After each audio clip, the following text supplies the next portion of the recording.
Keegan, can you just describe the past 24 hours for you guys, especially after the play-in loss and then all the events that have happened after? Yeah, I mean, it's kind of been a whirlwind of a season, and the last 24 hours is no different. So, yeah, I mean, it's tough to kind of not think about, but just internalize right now and stuff like that. So you just have to move on.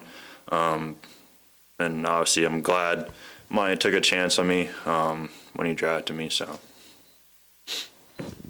Yeah, Keegan, I don't know, how would you describe this season for yourself? I mean, I know just personally, was it a disappointing season that you didn't take another leap forward? Was it just circumstantial, or where does this sort of sit with your maturation as a player? no, I'm not disappointed. I think, especially defensively, I took a really big leap. Being able to guard 1 through 5 effectively is really hard in the league. There's not many people that can do it. But obviously, offensively, you want to be a little bit better and things like that. But there's not really an excuse or anything. It's just putting my head down and still working. Work harder this summer, just figure out different things. Keegan, building off of that and the defensive responsibility that you took on this season, no, you're not making any kind of excuses or anything like that. There seems to be on this roster, and there has been a lack of depth specifically at your position to help you with those defensive responsibilities. Is that something that in an ideal world you hope to have corrected, or you just worried about what you do? Yeah, I mean, ideally, I don't want to be guarding the 5-man every game. It's not the most fun thing in the world. But if I have to do it, I have to do it, regardless of who's on our team, who's not. But, I mean, at the end of the day, team defense wins championships and things like that. And with Dallas, they got a lot of guys that can defend their position really well. And you see how effective they were last night with that. So, Keegan, you're extension eligible this offseason. How much do you think about that and consider that with where the franchise is at, and what factors do you think contribute to looking at that? Yeah, I mean, I haven't thought too much into it, to be honest, with everything that's going on this year. But, I mean, obviously I want to be in Sacramento. It's where I was drafted, things like that. So just, I guess, have talks and stuff and talk to my agent, see what's going on, and figure it out from there. Yeah, I don't know. Yeah. You seem to have a really good relationship with not only De'Aaron, but Mike. Just what kind of was it like for you to go through the changes that happened this year? And did it make it difficult at all to still just focus on the basketball throughout the whole thing? I think, yeah, with Mike, honestly, we had a good relationship my first couple of years here. And I know he's still in good spirits and things like that. And Fox, I mean, obviously he's been here for 7 years, things like that. I still talk to him pretty much every week, and but we've continued our relationship. And obviously it's tough losing him, but at the end of the day, that's the business of the league, and just have to move forward and just obviously wishing the best for both of them. Keegan, first of all, how is the wedding planning going? Are you taking part in that, or are you letting Carly kind of take the reins? Nah, I've been sitting in the meetings, but she's been doing pretty much most of it. So I'm going to help out a little more since the season's over. But yeah, it'll be later on this summer, so we're excited for it. Congrats again on that. And then DeMar just talked about his number one priority this offseason is getting to work with you and just pushing you. How much are you looking forward to that, and just what's your relationship been like with him this season? Yeah, I mean, obviously since he signed later in the summer or whatever happened, I wasn't really able to go down with him in LA. But I've already talked to some guys, and I feel like we're gonna have a lot of guys down there. Just being able to finally, as a team, get together and work out, and just try and build chemistry that way. I think the biggest thing too is just having those dinners or doing things outside of basketball too.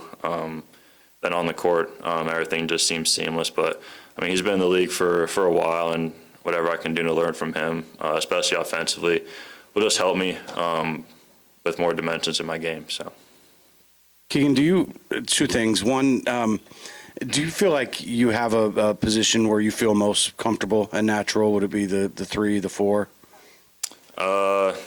Yeah, I mean, anywhere on the wing, I feel pretty good. Okay. And you know, and tell me if you disagree with this, but you've been asked to be a different player each year that you've been here in some aspect. Like, do you feel like that's been beneficial for you in rounding out your game, or you know, maybe in some ways detrimental, or maybe even both? I mean, yeah, I've obviously had to fill roles within the team. Now that I think about it every year. So with me, I think eventually it'll pay off. And I know that eventually good things are going to happen, things like that. So I'm not worried about anything. I know my time's going to come, and whether it's next year or a couple years after, I know eventually it'll be my time. Keegan, kind of going back to what we were discussing a second ago, with your development on the defensive end, definitely been well documented. On the offensive side, has it been difficult just with all the players on the roster, you know, losing your point guard, trying to figure out how to run the offense? Has it been difficult to find your place in the offense, do you think? And do you think that's something that can be fixed next season, or do you think you need to just have some more of like a overtly prominent role in order to be able to do that?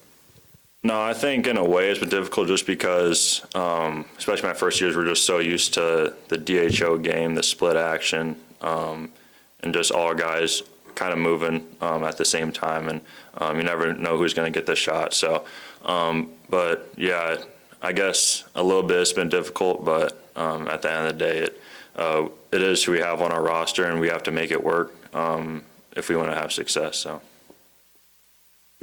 Keegan, yes, it has been a topsy-turvy season, to say the least. But is there anything that you see, you know, that could be improved organizational, structure-wise, you know, to improve some of those, or do those things do not bother you? You're just here to play basketball. Yeah, I mean, since I've been in the league, like I've learned that like it's a business. Like you've seen this year, there's been a lot of people, whether it's coaches, GMs, assistants, or whoever it is, get fired and things like that. So there's things changing each year, and I think with us in Sacramento, it's just kind of been like a all at once kind of thing. So for me, I'm not too worried about who's in the front office, things like that. I really just want to focus on myself and how I can better our team moving forward, and have those atmospheres where we're in the playoffs and playing in big games again. Keegan, you talk about like guarding 1 through 5 this year. Like how physically taxing was that for you, and have you had to like adjust how you go about like preparing for games, like just like treating your body and stuff? Yeah, I mean, I felt like, especially this year, just having to be in the weight room a little more, whether that's for just maintenance, whether that's for a real lift, things like that. And then I feel like I took my recovery a lot more, just knowing that there wasn't going to be a game where I'm just guarding a shooter or anything like that. Like I'm going to be on the primary defender no matter who it is. So there's a lot more I did, especially scouting wise, learning guys' tendencies as much as I could, because I've never really experienced guarding 5s even in college. So yeah, it was definitely a learning curve for sure.